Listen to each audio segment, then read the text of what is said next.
सिद्धेभ्य ओम नमः सिद्धेभ्य। नमो अरिहंताड़ं नमो सिद्धाड़ं नमो आयरियाड़ं नमो वज्रायाड़ं नमो लोये सव्यसाहुड़ं।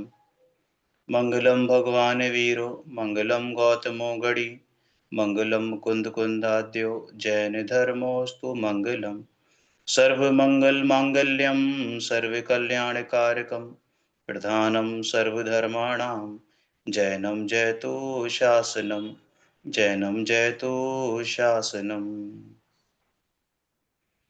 अनन्तधर्मणस्तत्त्वं पश्यन्ति प्रत्यगात्मनः अनेकान्तमयी मूर्तिर्नित्यमेव प्रकाशिता।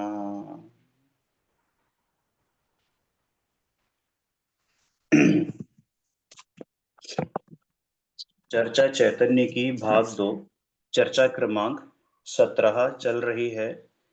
Page number है 184 184 नंबर का पेज। इसमें भाव चल रहा था कि ज्ञान का स्वर ये होता है कि मेरा है, मैं हूं। तो बाबूजी कहते हैं कि मैं हूं, तो उसमें ममकार भी हो जाता है, जबकि श्रद्धा में ममकार नहीं होता, पहले अहंकार होता है। फिर मुक्षु कहते हैं कि श्रद्धा में अहंकार होता है, अहम होता है। बाबूजी कहते हैं और ज्ञान में भी अहम होता है, श्रद्धा में भी अहम होता है, लेकिन ज्ञान में मम रूप भी हो जाता है, ममकार भी हो जाता है। हैं दोनों मिथ्या ज्ञान, और शुद्ध स्वरूप होने पर अहंकार हो तो उसका नाम सम्यक दर्शन और सम्यक ज्ञान है। आचार्य तो देव ने यहाँ पर हाँ जी, समय सार में एकत्व ममत्व कर्तृत्व भोक्तृत्व बुद्धि का जब भाव समझाया तो गुरुदेव ने वहां पे ये अर्थ किया कि जहाँ एकत्व होता है वह ममत्व कर्तृत्व और भोक्तत्व भी होता है। ऐसा नहीं होता है कि एकत्व तो है और ममत्व नहीं है, कर्तृत्व नहीं है, भोक्तत्व नहीं है। जैसे कुछ लोग ऐसा कहते हैं कि भाई मेरा ममत्व तो छूट गया, बस कर्तव्य रह गया, है ना। मैंने कर्तव्य बस कर्तव्य के परिणाम रह गए हैं और ममकार मेरा या ममत्व भाव छूट गया है, तो ऐसा नहीं होता है। हाँ, तो एकत्व ममत्व कर्तव्य और भोक्तत्व तो एक ही मिथ्यात्व के चार भाव हैं। एक मिथ्यात्व है, उसको चार प्रकार से समझाया, मेरे पने से, मैं पने से, कर्तापने से और भोक्तापने से। तो श्रद्धा का जो ममत्व या जो श्रद्धा का अहंकार है, मैं हूं, ममत्व भाव है, एकत्व भाव है श्रद्धा का, जो वो बेसिकली उसमें चारों ही गर्भित है। लेकिन वो श्रद्धा मैं और मेरा का भेद ना करके मैं हूं ऐसा भाव रखती है ना। और ज्ञान जो है वो स्वपर प्रकाशक भी होता है, वो आप वो करने वाला भी होता है, इसलिए इसमें मैं और मेरा ऐसे दोनों भाव भी जानने में आते हैं। तो ऐसा यहाँ पे भेद कर रहे हैं। अब जो मैं पना है वो भी ज्ञान ही करता है, और ज्ञान जब मैं स्वीकार करता है तो उसी का अनुसरण श्रद्धा करती है। ठीक है ना। क्योंकि श्रद्धा में अन्य कोई भेद नहीं होता, एक ही जगह रहती है। इसलिए मैं मेरा का भेद श्रद्धा में ना करके मैं मेरा का भेद ज्ञान में यहाँ पर कर रहे हैं। मिथ्या संबंधी हो तो भी और सम्यक्त संबंधी हो तो भी, ऐसा समझा रहे हैं। चलो भैया आगे। जी। तो यहाँ पर अहंकार का अर्थ अभिमान तो नहीं कहा गया। तो बाबूजी कहते हैं कि अहम माने अपनापन, उसको आत्मा मानना। अहमियत, अहमियत माने अपना मानना। बाबूजी अहम, मुमुक्षु कहते हैं अभी अहम अर्थात पना, यानी जानना। जानना बोलते तो हैं, लेकिन जानने का वास्तविक अर्थ क्या है? बाबूजी कहते हैं कि जानने का वास्तविक अर्थ ये है कि जो विश्व का विभाग है ना, स्व और पर का, बस उसको जानते हुए जाने तो वो ज्ञान सम्यक है। और उसको जानते हुए जब जानता है तो जो पर का विभाग है वो छूट हाँ, जाता है। वो इसलिए छूट 87 हम्म, 87 नंबर की गाथा प्रवचन सार में अर्थ को प्रेक्षा योग्य कहा, है ना। प्रेक्षा योग्य कहा ना, प्रेक्षा योग्य माने जानने योग्य, बस। वो जानन भाव वाला है, अर्थात जो जानता है। तो किसको जानता है? कि स्व पर का विभाग करके भी स्व और पर दोनों को जानता है, विभाग भाव से जानता है, प्रेक्षा योग्य है। छहो द्रव्य, छहो द्रव्य में आत्मा भी आता है या नहीं आता है? और अपना आत्मा आता है या नहीं आता है? अपना आत्मा भी आता है। तो छहो द्रव्य यानी कि अर्थ वो क्या है? वो ज्ञेय तत्व भी है और अपना आत्मा ज्ञान तत्व भी है। तो ज्ञेय और ज्ञान दोनों भाव है। तो जितने भी ज्ञेय हैं जगत में वो सब कैसे हैं कि अपना आत्मा भी और समस्त जगत भी प्रेक्षा योग्य है, लेकिन अपना आत्मा अहंकार करने योग्य भी है। और जगत का अन्य भाव अहंकार करने योग्य नहीं है, परंतु जानने योग्य नहीं है, ऐसा नहीं है। समझ में बात नहीं समझी? वो तो जानन भाव है, जानने योग्य है। स्वपर के भेद पूर्वक, भेद विज्ञान पूर्वक यह मैं हूं ऐसा जानने योग्य है, और यह मैं नहीं हूं ऐसा जानने योग्य है। आई बात समझ में? ऐसा। चलो भैया आगे। वो इसलिए छूट जाता है कि ये तो पराया है, इसमें मेरा क्या है। इस तरह छूटकर वो स्वयं पर चला जाता है।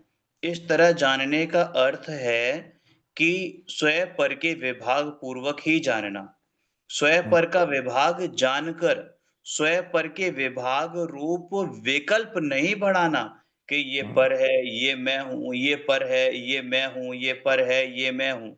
ये पर को तुरंत छोड़ देना, उधर झांकना ही बंद कर देना और अपनी सत्ता की ओर झांकने लगना। वो अनुभूति और श्रद्धा की अपेक्षा से अहमपना अपनी सत्ता में अपने आप में ही करना। और वो यह मैं हूँ यह पर है ये तो समझाने की अपेक्षा से है। मैं और पर का विभाग करने पर जब मैं में अहमपना आता है तो बाकी सब अपने आप ही पर के खाते में चला जाता है ना? मैंने हम दुकान पे जाते हैं, जब किसी एक चीज को पसंद करते हैं तो बाकी सब चीजें अपने आप डिनाय हो जाती है ना? किसको खोजते हो दुकान पे जाके? उपाधि को खोजते हो, ही को खोजते हो? हम्म? उपादेय। उपाधि को खोजते हो। और जिसको उपाधि करना होता है जब वो दृष्टि का विषय बनता है तब तब अन्य सारा सामान अपने आप ही ये हो जाता है। ऐसे ही स्वपर के विभाग में होता है कि स्व और पर का निर्णय करके स्व में जो अहमपना होता है तो वह ऊर्ध्व हो जाता है, और अन्य सभी भाव जो गुण हो गए वो सभी के सभी प्रभाव में चले जाते हैं। ठीक है ना? चलो भैया आगे। मुमुक्षु श्रद्धा की एक पर्याय जिस समय एक विषय से ममत्वशील है, उसी समय वो संपूर्ण विश्व के साथ कैसे ममत्व करती है? ये प्रश्न है कि माने श्रद्धा की एक पर्याय जिस समय एक विषय से ममत्वशील है, तो हम्म, उसी समय वो संपूर्ण विश्व के साथ कैसे ममत्व करती है? हम्म।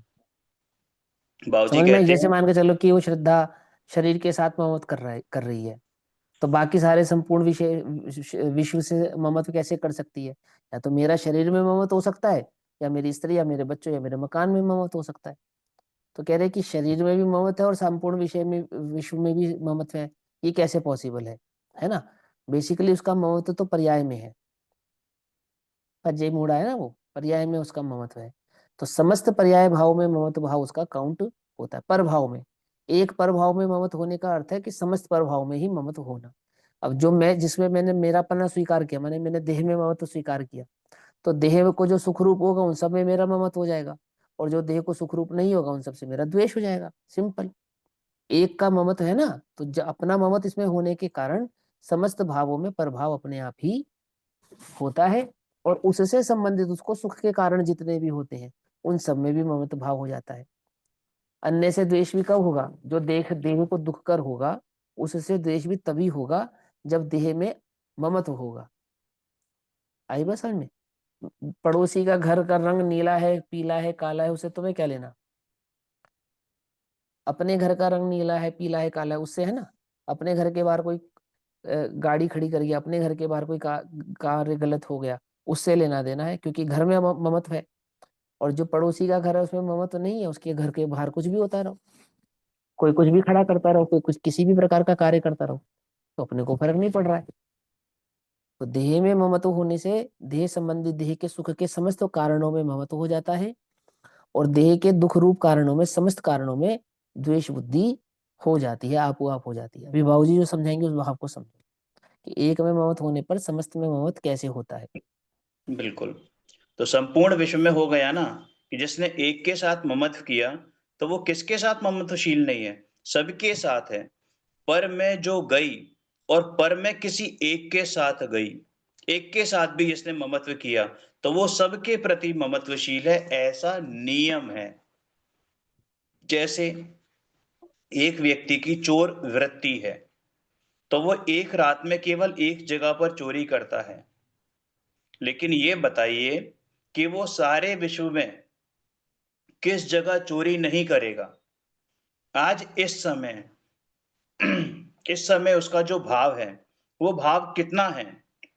उस भाव से वो केवल एक ही जगह चोरी कर पाएगा, लेकिन भाव तो ऐसा है कि संपूर्ण विश्व की चोरी करे, संपूर्ण विश्व को लूट ले, अपना बना ले। ऐसा ही श्रद्धा का है।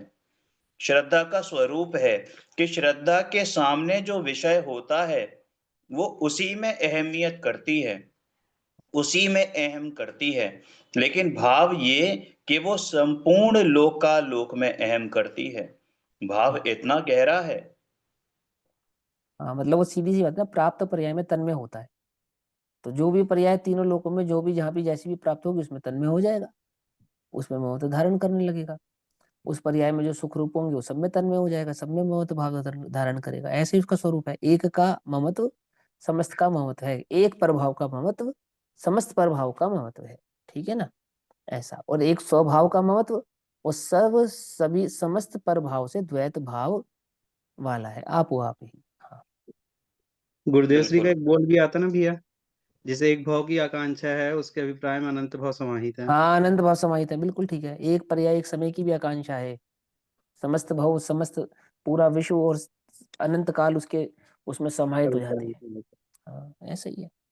चलो आगे। तो यहाँ भाव अर्थात शक्ति, मुमुक्षु ने पूछा है, मतलब भाव अर्थात शक्ति।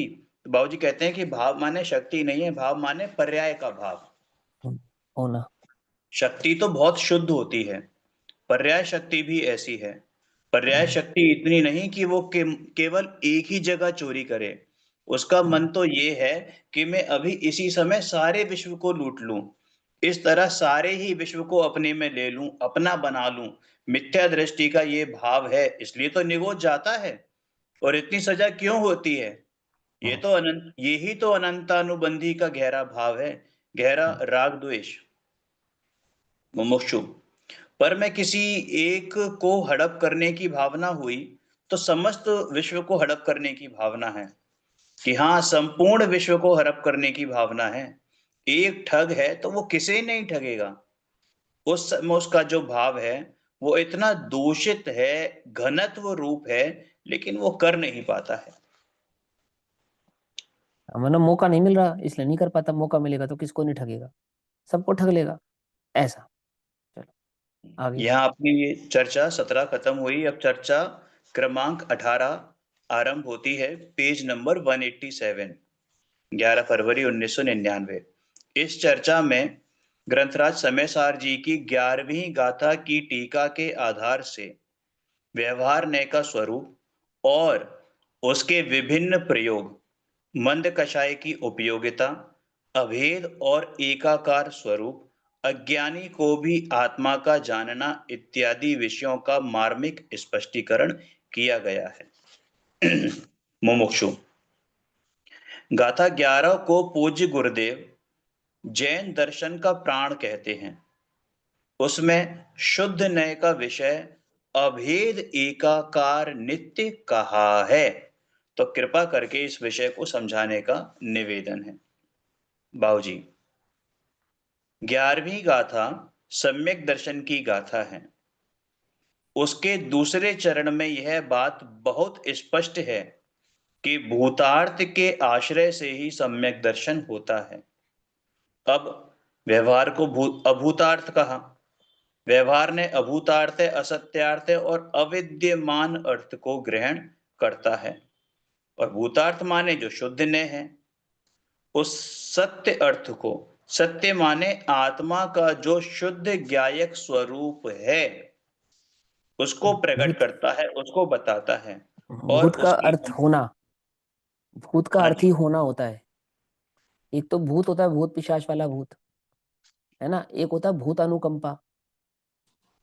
भूत अनुकंपा होता है ना, उसको जीव कहते हैं, वहां पे भूत का अर्थ जीव होता है। एक होता है भूतकाल, उसका मतलब होता है पास्ट, है ना। एक शब्द के कई अर्थ होते हैं ना, ऐसे ही एक होता है भूत आर्थ, भूतार्थ। अर्थात सत्य बात का होना, वर्तमान में सत्य बात का होना, वो सत्य प्रयोजनभूत बात का होना है, वास्तविकता है, उसको भूतार्थ कहते हैं। समझ नहीं बात, नहीं समझे? तो यहाँ भूतार्थ शब्द का ये अर्थ है कि जो है, और अभूतार्थ का अर्थ है जो नहीं है। समझ नहीं बात, नहीं समझे?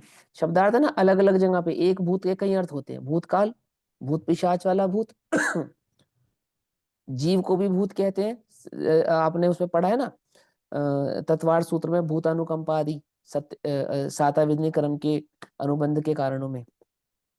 तो वहां भूतानुकंपा में भूत का अर्थ जीव है, और यहाँ भूतार्थ का अर्थ है होना, वास्तविक होना, सत्यार्थ होना, उसका वर्तमान में होना। तो वस्तु वर्तमान में है, जो वास्तव में है और जैसा है उसका निर्णय करे, है ना, उसमें अहम धारण करे, तो सम्यक दर्शन प्रकट होता है। और अभूतार्थ यानी कि जो नहीं है, और नहीं है को है मानेगा तो क्या है, तो वो मिथ्यात्व है ना। अभी शाम को एक प्रश्न आया था कि वो पर्याय को द्रव्य कैसे मानता है ना, मिथ्या दृष्टि पर्याय को द्रव्य कैसे मानता है। तो जिसको वो है मानता है, त्रिकाल है मानता है, उसको वो द्रव्य मानता है। जिसको स्थाई मानेगा, इसका मतलब उसको उसने द्रव्य माना, क्योंकि द्रव्य सो स्थाई, और पर्याय को स्थाई मानता है, वर्तमान पर्याय को वो स्थाई मानता है कि ये है और हमेशा रहेगी। समझ नहीं, बात नहीं समझे? और इसको हमेशा रखने का परिणाम रखता है, मैंने इसे ध्रुव बनाने का परिणाम रखता है ना, कि हमेशा रहे, ऐसा ही रहे, यही मैं हूं, ऐसा ही मैं हूं। समझ नहीं, बात नहीं समझ? तो इस अपेक्षा से उसने पर्याय को द्रव्य माना, क्योंकि द्रव्य सो स्थाई। तो ऐसे यहाँ कह रहे भूतार्थ यानी कि जो है, जो एक्चुअल में है, और जो नहीं है सो अभूतार्थ, ऐसा अर्थ है यहाँ पे। चलो अब अर्थ करो उसको, क्या कहते हैं बाबूजी? यहाँ पे भी लिखा है ना, भूत अभूतार्थ में अविद्यमान लिखा है और नीचे भूतार्थ में विद्यमान लिखा है। विद्यमान, हाँ, जो है, जो तो ये उपस्थित है। हाँ, भवन धातु जो होती है ना, उससे मिलके बने हैं भवन। भव माने भवन, होना। होना, भैया, होना। भैया, ये भू धातु से बना है। भू का हाँ, भू मतलब ही धातु होना से होता है। होना होता है, हाँ, भवन नहीं भू, भू। हाँ, भवती भवता भवंती से रूप चलते हैं भवंती, इसके। हाँ, भू धातु है।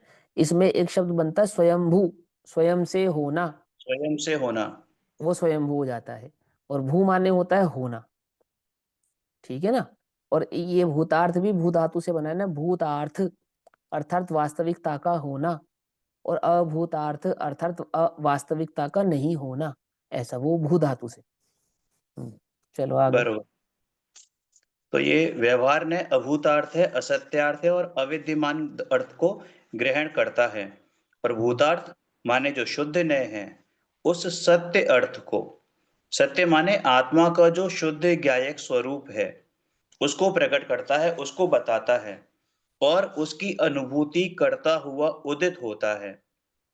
उसमें भूतार्थ का अर्थ है विद्यमान वस्तु, क्योंकि व्यवहार का विषय अविद्यमान और असत्यार्थ बताया है।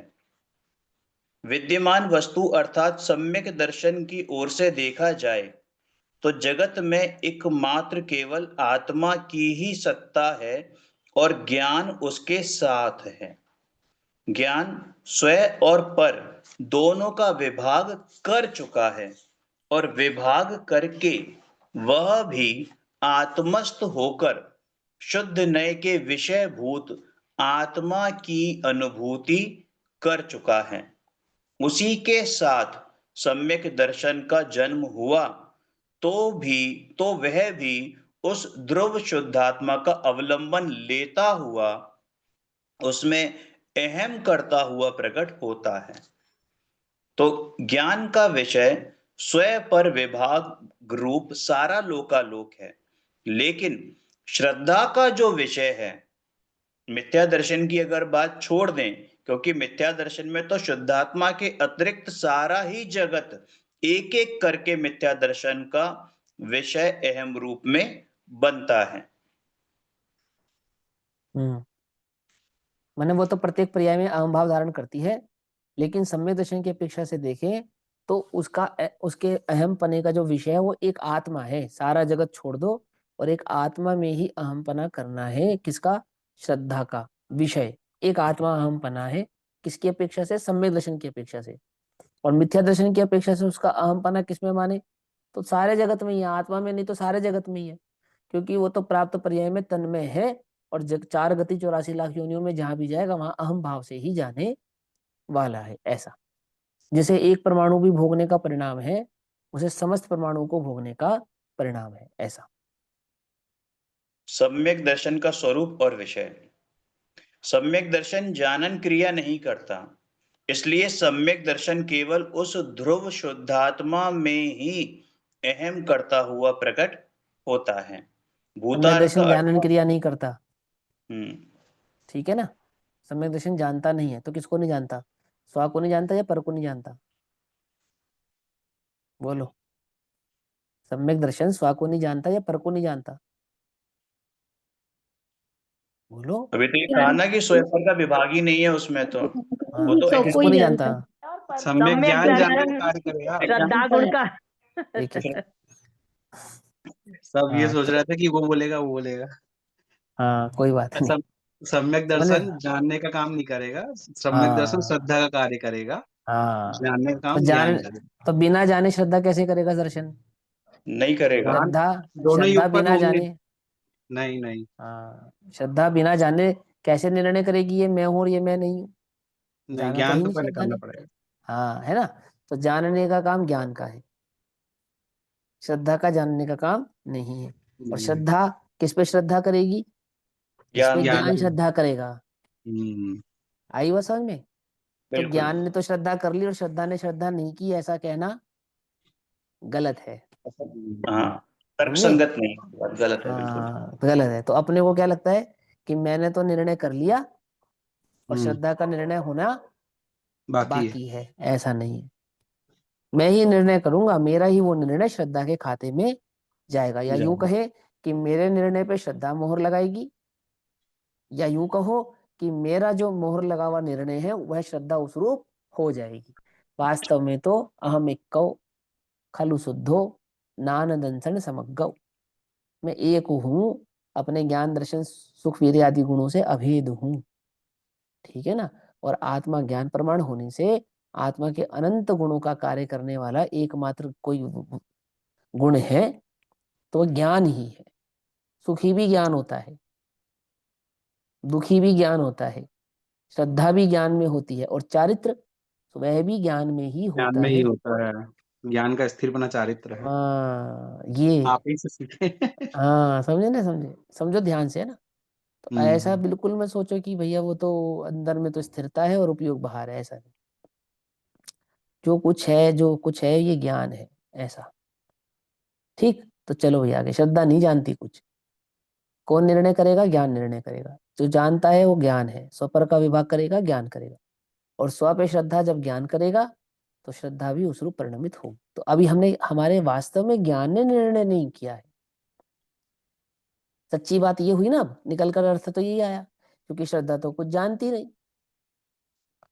और ज्ञान को ये भ्रम हो गया है कि मैंने जान लिया है, और श्रद्धा को करना बाकी है, और श्रद्धा कह रही है कि मैं कौन हूं मैं तो कुछ जानती ही नहीं। आई बस समझ में?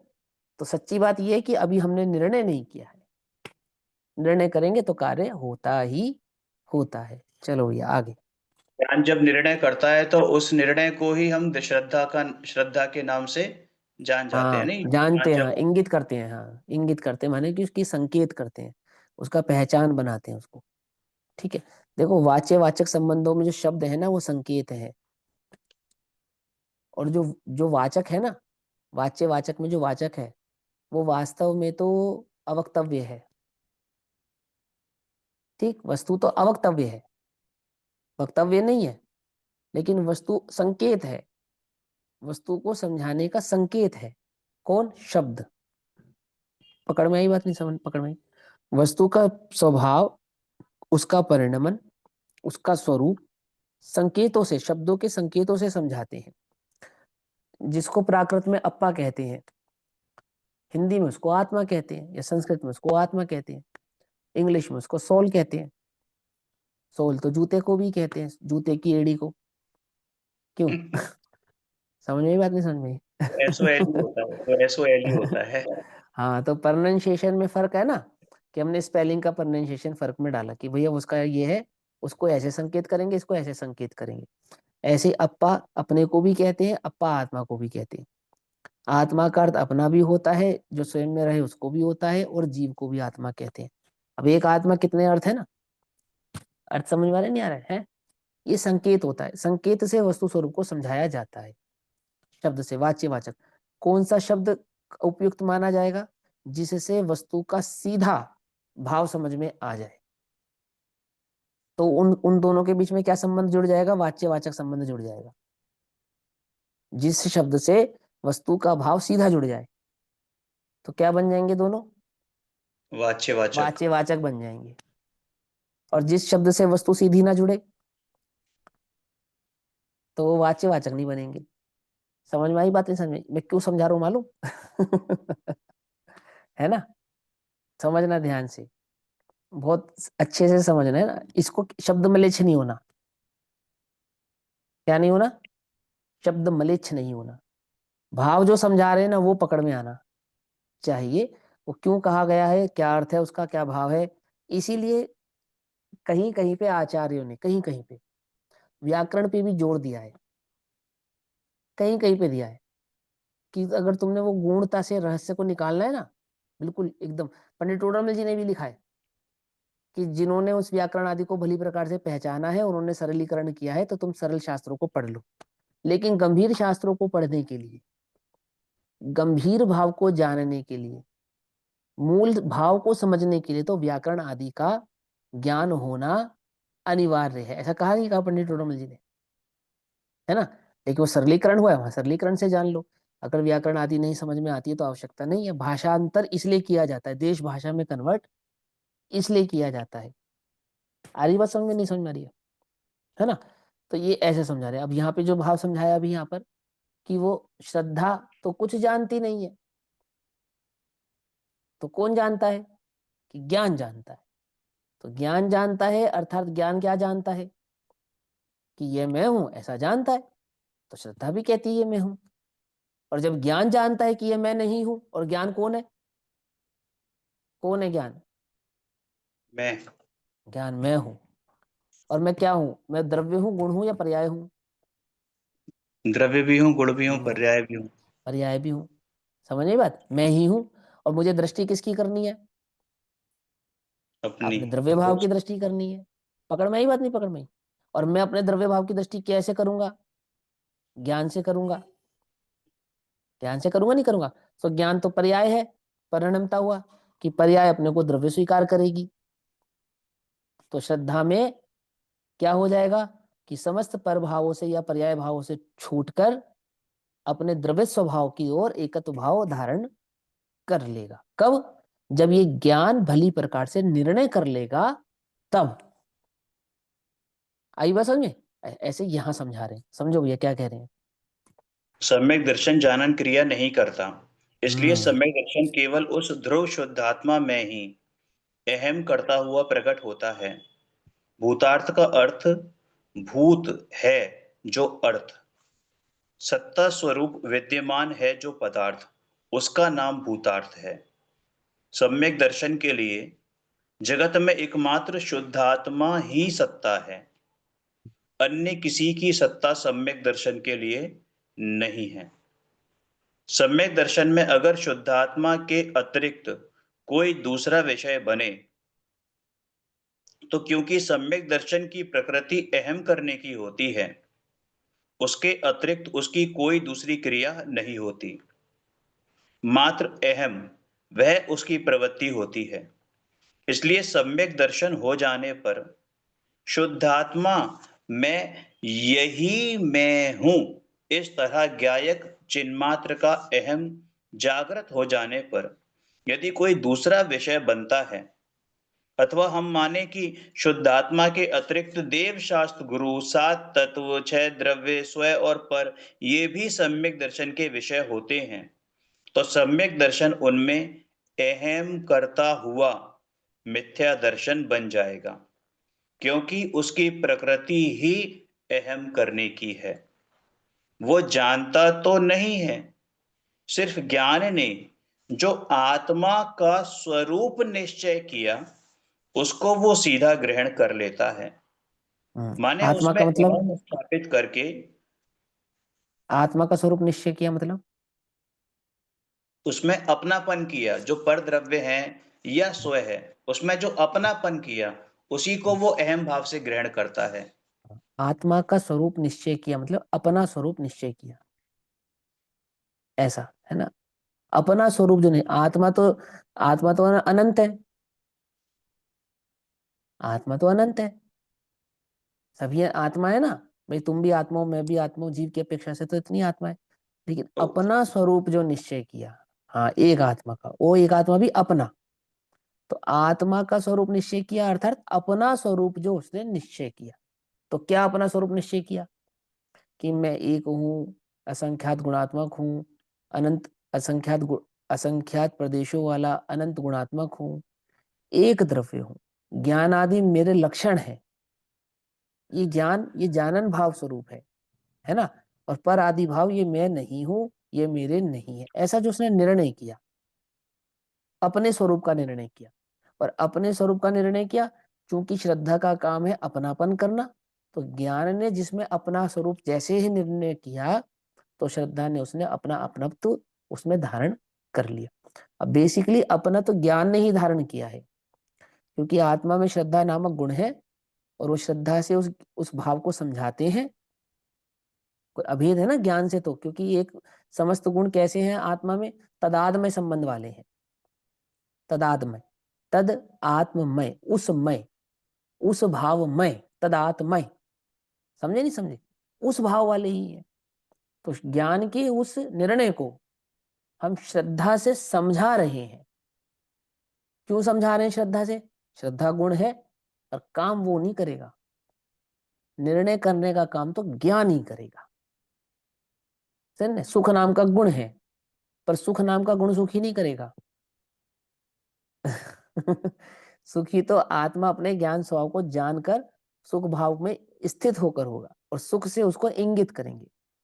चारित्र आत्मा को स्थिर नहीं करेगा, ज्ञान स्थिर होगा, चारित्र से उसको इंगित करेंगे। समझ में आ रही बात? नहीं समझ में आ रही?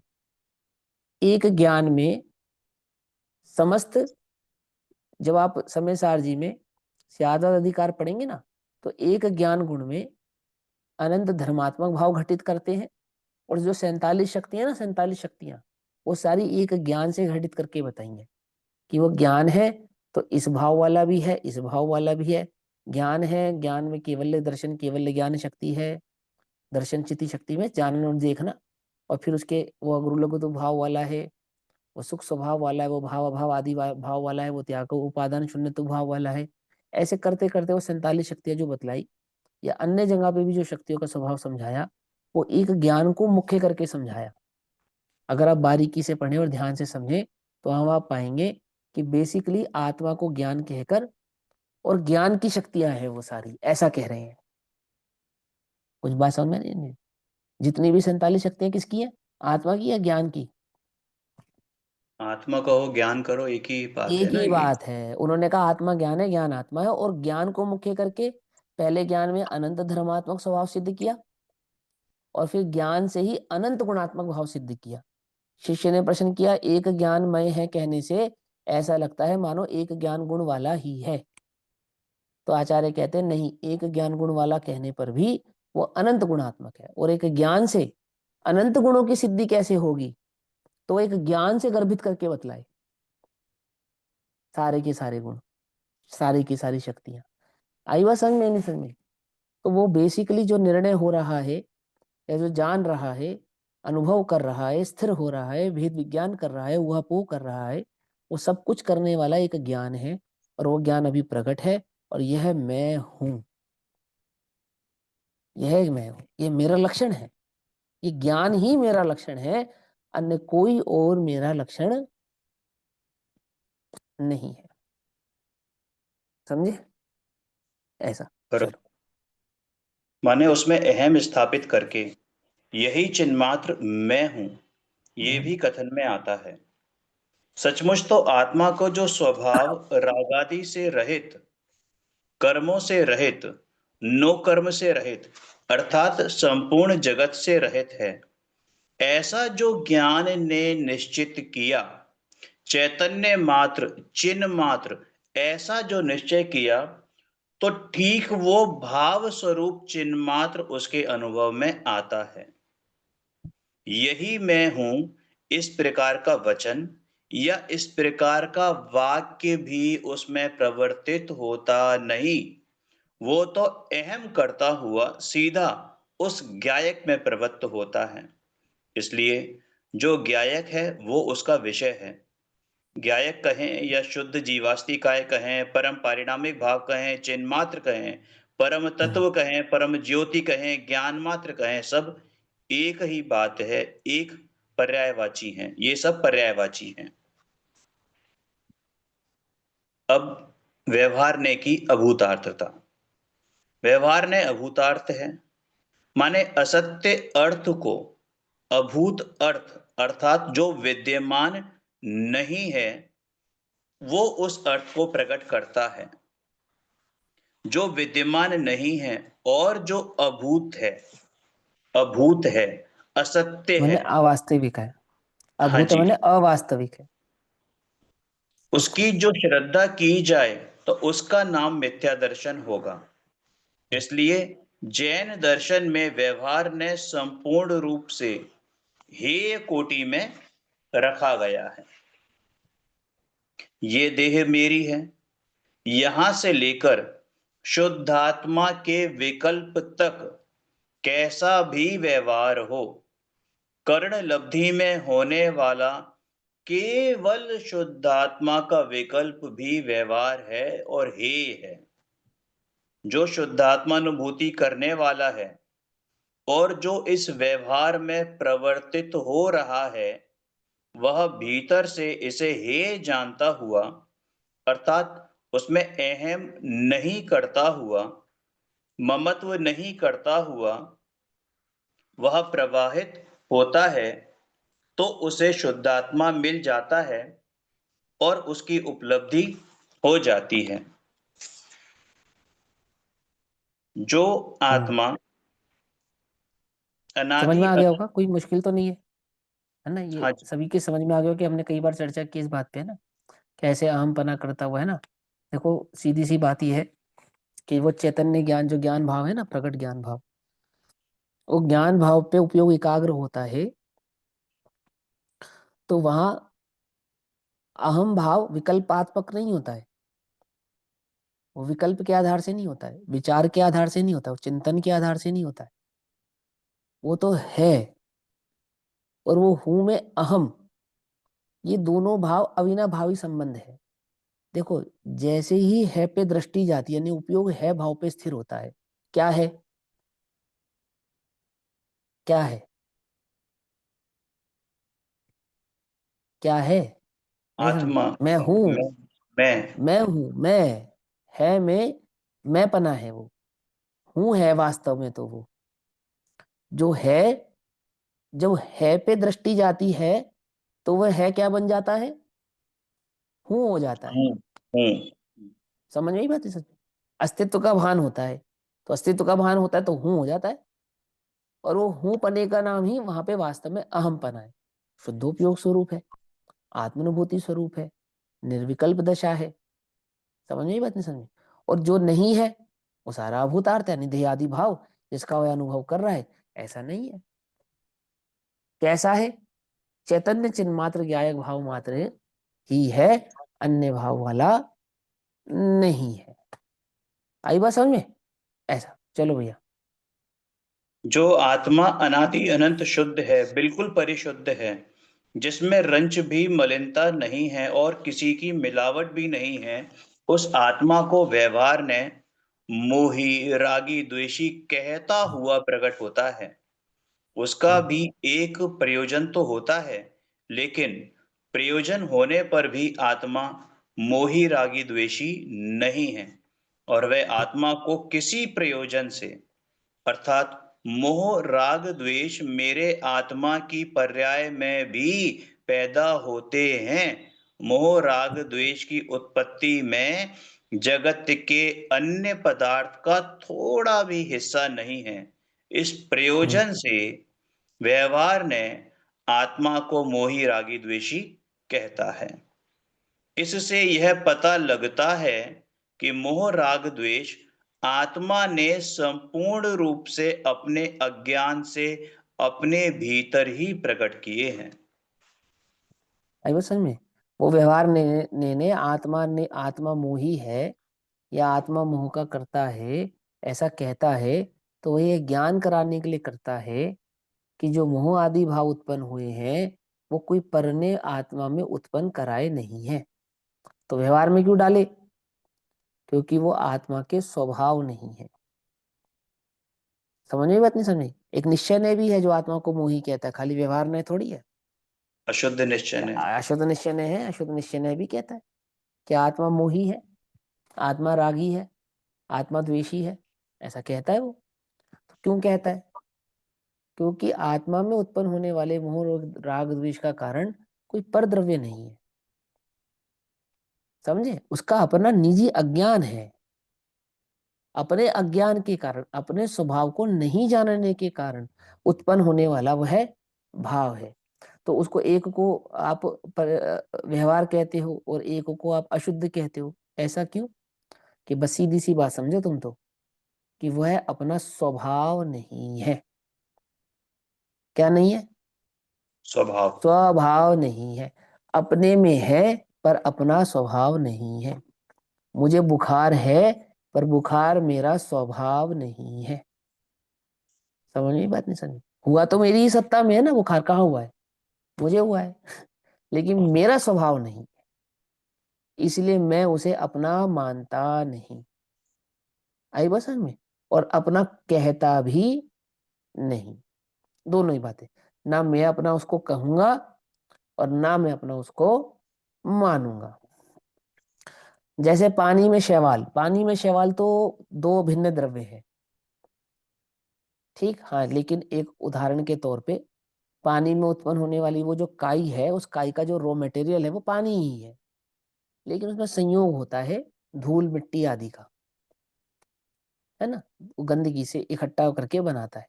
लेकिन भैया राग और द्वेष, हाँ पीपल और लाख का भी तो होता है ना एक हाँ, उदाहरण। पीपल की लाख का उदाहरण है वो वास्तविक उदाहरण है कि लाख को उत्पन्न पीपल ही करता है। पेड़ में एक प्रकार का कीड़ा लग जाता है लाख, तो वो जो लाख, वो लाख क्या करती है, उस पेड़ को खोखला करती है। अच्छा, तो खोखला करने वाली वो जो लाख है जो पेड़ में लगी है, वो कहाँ से आई है? कि कहीं बाहर से नहीं आई। उसका जन्म देने वाला वो पेड़ ही है, उस लाख को जन्म देने वाला वो पेड़ ही है। पेड़ से ही उत्पन्न होती है, पेड़ में ही उत्पन्न होती है, पेड़ को ही खाती है। तो क्या करते हैं, दवाई डालकर लाख को हटाते हैं, पेड़ को नहीं। समझ नहीं बात? नहीं समझ? लाख को हटाते, वो तो उदाहरण है। यहाँ समझो, दृष्टांत दृष्टांत तो हजारों हैं, दृष्टांत समझो।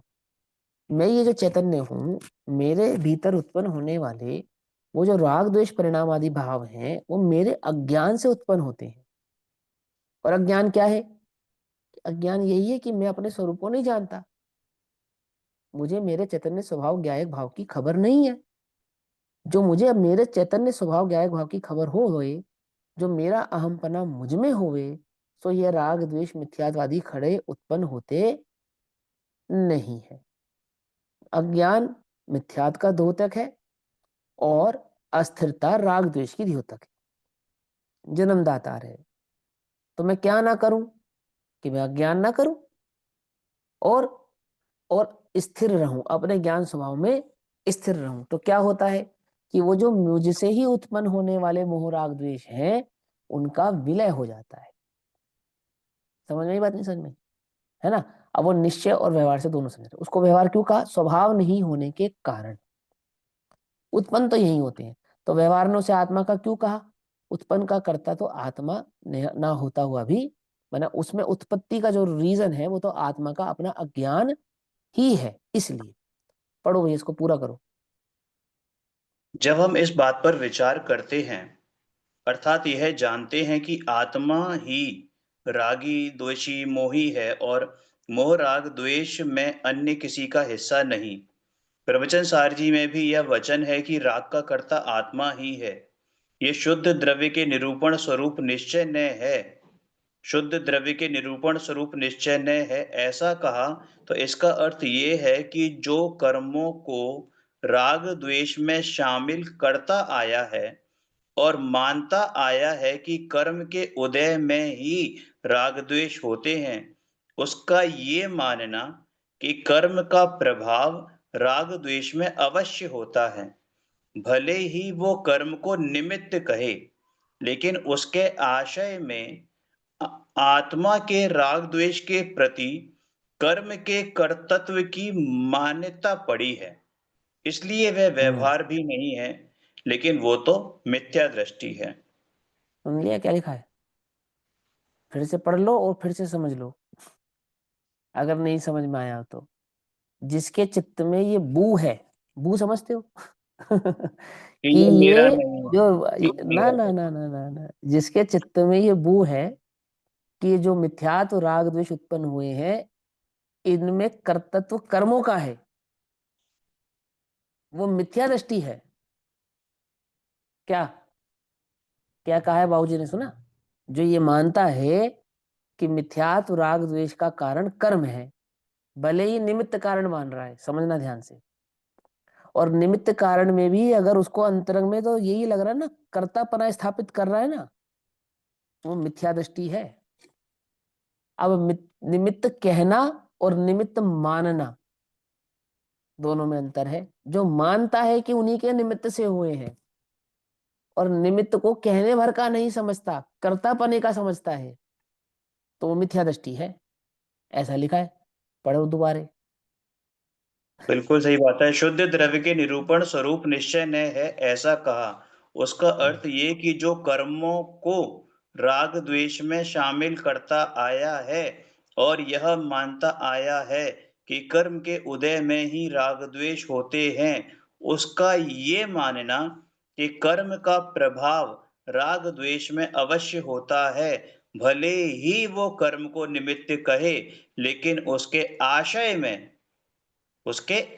में आत्मा अभिप्राय के में, राग द्वेष के प्रति कर्म के कर्तृत्व की मान्यता पड़ी है। हाँ, आशय में माने उसकी मान्यता में, उसकी श्रद्धा में, कर्म के कर्तापने की, कि कर्म ने मोह राग द्वेष किया है, ऐसी मान्यता पड़ी है। तो क्या हो गया वो? मिथ्या दृष्टि। मिथ्या दृष्टि हो गया। उसमें अपेक्षा तो लगा अब ही मैं लेते तो हैं करता भैया, ही नहीं हूँ। हैं? उसमें अपेक्षा तो लगा ही लेते हैं कि कर्म के निमित्त से तो हुआ ही है। यही तो समझना पड़ेगा। हम्म, अपेक्षा से कहा जाता है और अपेक्षा को मान लिया जाए। पानी का गिलास, पानी की अपेक्षा से गिलास को पानी का गिलास कहा जाता है, कोई दिक्कत नहीं है, मान लिया जाए। गिलास खाली को गिलास पानी को का मान लिया जाए। पानी से बनाए क्या गिलास? कहना और वो तो मानने का भेद समझा रहे हैं ये, कि निमित्त तो कहने के लिए था और तूने अपने अंतरंग में उसका आश्रय मानने स्वरूप लिया। आती है बात समझ में? नहीं थी क्यों? क्यों कहते नहीं हम कितने मुखर मुख से कि मैं तो राग द्वेष का करता हूं ही नहीं, होते हुए राग द्वेष को क्या कहते हैं? वो तो पर द्रव्य है, पर में हो रहा है, मैं तो उसका ज्ञाता हूँ, मुझ में तो होता ही नहीं है। ऐसा कहते नहीं कहते हैं? और दृष्टि का विषय बिल्कुल ऐसा ही है, बिल्कुल सत्य बात है। लेकिन यदि तू ज्ञाता है और ज्ञाता पे स्थिर है, तो राग द्वेष कैसे हो रहे हैं? राग द्वेष होते ही जब है, जब ज्ञाता ज्ञाता भाव में स्थित नहीं होता है। ये कुछ बात समझ में आती नहीं आती? राग द्वेष मिथ्यात्व उत्पन्न ही तभी होता है कि जब वो है अपने ज्ञायक भाव का निर्णय नहीं करता है तो ज्ञायक, ज्ञायक का निर्णय नहीं करता है तो क्या होता है? राग उत्पन्न होता है। तो राग में नहीं हूं का अर्थ तो यह है कि मैंने ज्ञायक का निर्णय नहीं किया, अथवा मिथ्यात्व का मिथ्यात्व है, तो उससे से तो यही समझ में आया कि मैंने अपने चैतन्य ज्ञायक भाव का निर्णय नहीं किया। तो मिथ्यात्व मेरा नहीं, अर्थात चैतन्य ज्ञायक भाव का निर्णय कर। राग द्वेष मेरा नहीं, अर्थात अपने चैतन्य जिसका तूने निर्णय किया है उसमें स्थिर हो। आ रही है बात समझ में? नहीं? अरे ये मेरे देखो सुनो, कोई गलत काम कर रहा है और अंतर में ये विकल्प करे मेरे योग्य नहीं है, तो क्या अर्थ है उसका? या कोई कहे अरे ये तेरे योग्य काम है क्या, तो ये काम करेगा, तो क्या मतलब है इसका? कि मत कर। सीधा अर्थ है ना, सीधा अर्थ है ना, अरे ये क्या कर रहे हो, तुम ये काम करते हो क्या, ये तुम्हारा काम है, कि नहीं मेरा काम तो नहीं है। तो क्या अर्थ है इसका, कि यदि तेरा काम नहीं है तो क्यों कर रहा है, यही अर्थ है ना। तो मोह राग द्वेष ये मेरा काम है क्या, नहीं है, तो क्या अर्थ हुआ इसका, कि मत कर। आई बात समझ में, कि नहीं मैं तो कर ही नहीं रहा, ये तो अपने आप हो रहा है, ऐसे कैसे अपने आप हो रहा है, कोई अन्य तो कर रहा नहीं है, पुद्गल थोड़ी कर रहा है, कर तो जीव ही रहा है। तो तेरे नहीं है का अर्थ है तू मत कर, अर्थात वह कार्य कर जिससे ये मोह राग द्वेष उत्पन्न ना हो, ये अर्थ है इसका। और हमने क्या अर्थ निकाला, हमने क्या अर्थ निकाला, कि हमने मोह राग द्वेष को के ज्ञाता बनकर वास्तव में मोह राग द्वेष की जाति को ज्ञान की जाति का बना दिया। समझे नहीं समझे, मैं तो ज्ञाता हूं, जान रहा हूं, मोह नहीं कर रहा हूं, राग नहीं कर रहा हूं, द्वेष नहीं कर रहा हूं, ये तो पुद्गल में हो रहा है, मैं तो मात्र जान रहा हूं। और भले आदमी पुद्गल कर नहीं रहा है, पुद्गल करता नहीं है, पुद्गल कर सकता नहीं है, पुद्गल पे तो आरोप मात्र था, समझ में ही बात है समझ, उस पर तो आरोप भर लगा था, और तूने तो उसको दोषी सिद्ध कर दिया। कुछ समझ में ही बात नहीं समझ में, जिसपे आरोप भर लगा था उसको क्या कर दिया तूने, सिद्ध ही कर दिया कि यही दोषी है। आई बात समझ में। और पाप रुका नहीं, अर्थात मिथ्यात्व मोह राग द्वेष रुके नहीं, वो जो के त्यों रहे। क्यों, क्योंकि गलत आदमी कटघरे में खड़ा है, करता तो कोई और है। आती है बात समझ में, नहीं समझ में आती है ना, तो वही समझ रहे हो, तो मिथ्या दृष्टि है जैसा माने। तो फिर सम्यक दृष्टि कौन है, जो उन मोह मिथ्यात्व राग द्वेष के कारण को जानकर उस कारण को छोड़ता है, माने अज्ञान को छोड़ता है, अस्थिर परिणाम को छोड़ता है, वो ज्ञानी है। ऐसा आई समझ में बात। चलो भैया करो पूरा। स्वयं तो महंत बने रहना चाहता है और ठीकरा कर्मों पे। हाँ, कमरों कर्मों पे फोड़ देता है, सही है, व्यवहार ऐसा ही ने है। व्यवहार ने आत्मा को रागी द्वेषी मोही कहता है, तो वहां तो भेद ज्ञान प्रकट हो चुका है। मोही रागी द्वेषी कहा तो अन्य का वारण करने के लिए, परद्रव्यों अन्य का का वारण करने के लिए, परिणाम। हाँ पर द्रव्यों का निराकरण करना है ना, तो वहां हम्म। पर से मोह करने की अपेक्षा से उसको मोही कहा, कि ये पर से मोह करता है इसलिए मोही है, माने पर में एकत्व धारण करता है। तो पर से भेद विज्ञान कराना है, तो मोह से भी भेद विज्ञान कराना है। तो अब परिणमन देखो, बेसिकली वहां पे तो ये सब तो आप समझते ही हो कि उसको व्यवहार के खाते में और एक को निश्चय के खाते में क्यों डालते हैं, क्योंकि एक भेद को सूचक है और एक अभेद का सूचक है ना।